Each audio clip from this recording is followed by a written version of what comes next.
Yo, what's up mga boss? Shipping update tayo para sa ating Green Viper G-Load Max upgrade. So yan, meron tayong 4 set of orders ngayon. Ano bang date ngayon? August 5, 2025. Yan. Parang season na. Kasi may apat na tayo ulit ngayon. So may mga humabol. So first of all yan, yung LBC natin. Nagpapa-LBC na ulit tayo. Cash on pick up and cash on delivery, pwede.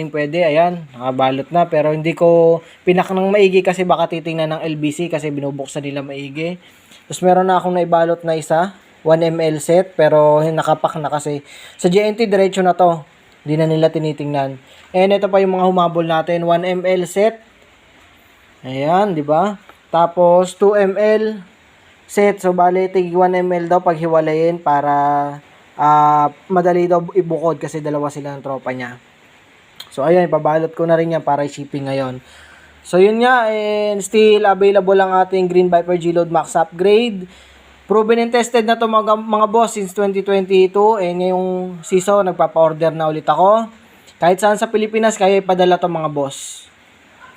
Pwede na ulit tayo sa sa LBC, COP and COD, cash on delivery, pwede na. So yun nga, rules lang, kailangan muna ibayad ang shipping fee bago makapag-transaction. JNT Express, door to door, regular transaction available din. So PM lang mga boss, and para masubukan nyo tong Green Viper G-Load natin. Proven and tested na to, hindi kayo papahiya. Complete set na yan boss pointing manual guide, syringe, sticker, tapos yung G-Load natin.